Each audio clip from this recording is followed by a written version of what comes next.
Beleza, pessoal? Meu nome é Flávio Dário, eu sou professor de Direito Penal aqui do Gran Cursos Online e nós estamos na nossa bateria de dicas para sua prova do MPU. Vamos lá!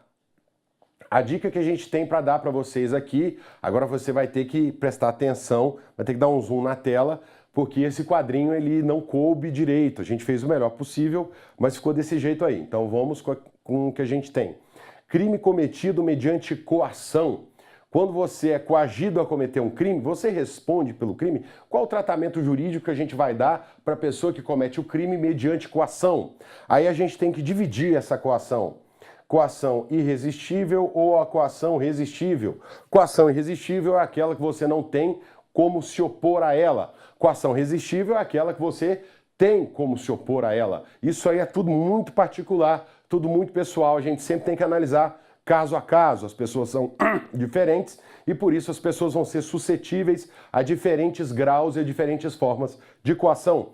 Quando a coação ela é resistível, coator e coagido estão em concurso de pessoas.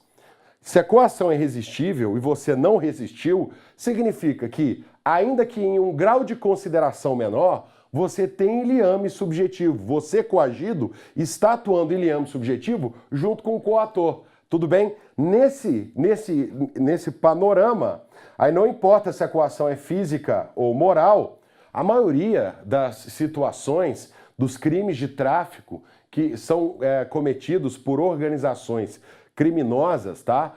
Não só em favelas e tal. Via de regra, a ordem de comando ali, ela é imposta através de coação física e moral, tá? E isso não descaracteriza a organização criminosa, isso não descaracteriza a associação criminosa, isso não descaracteriza a associação para o tráfico, isso não descaracteriza o concurso de pessoas. Então, olha só, mas o coator, ele vai ter uma pena agravada e o coagido vai ter uma pena atenuada, pela mesma razão. A razão da atenuação é o inverso da razão do agravamento. O agravamento da pena aqui é por quê? Porque a pessoa tem ascendência sobre o seu comparsa. E o fundamento da atenuação é essa questão da subordinação, né, mediante coação. A coação atenua a reprovabilidade. Agora, e quando a coação ela é irresistível? Quando a coação é irresistível, a gente tem que separar se ela é física ou se ela é moral.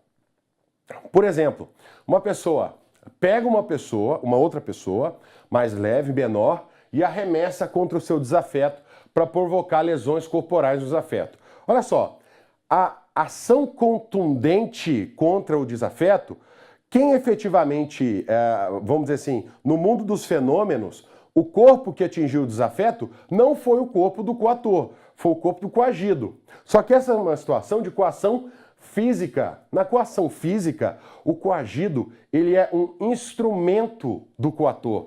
Então ele não age com vontade. Se não age com vontade, se não age com voluntariedade, a gente diz que nem existe conduta. Aí a pessoa é realmente um mero instrumento. O coator, ele é autor imediato da conduta e o coagido, ele não tem o quê? A conduta dele.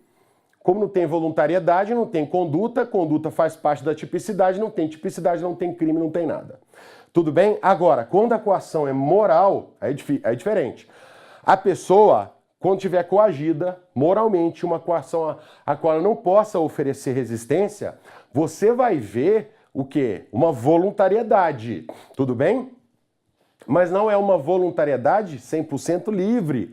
Então, aqui é diferente. O coator, ele vai ser o chamado homem de trás. A pessoa que está manipulando o coagido. E o coagido vai ser a interposta pessoa. Ele vai ser o autor executor. Nessa situação, o coagido, ele não comete crime porque não é exigível conduta diversa. E a exigibilidade de conduta diversa é o último elemento da culpabilidade. Lembra? Crime é fato típico, ilícito e culpável. Quais os elementos da culpabilidade? Imputabilidade, potencial consciência da ilicitude e exigibilidade de conduta diversa. O coagido não tem o último elemento, que quem está em coação moral irresistível não tem exigibilidade de conduta diversa. É uma situação, é uma causa legal de inexigibilidade de conduta diversa. Em relação à coação, gente, preste atenção no artigo 40 do Código Penal Militar. Lá no Código Penal Militar, em relação aos crimes que ofendem ao dever militar, que começam ali no artigo 183, o cidadão, o militar, não pode invocar coação moral no sentido tá, de caracterizar a inexigibilidade de conduta diversa. Para os crimes que têm violação do dever militar, só se for coação o quê? Física, só se ele for instrumento do coator. Tudo bem? Então, lá na seara militar, a gente tem essa diferença na coação moral irresistível. O militar pode invocar ela? Pode. Menos para os crimes aonde haja o quê? Violação do dever militar. Nessa situação, ele é obrigado a resistir, não importa o tipo de coação. Beleza, gente? Boa sorte.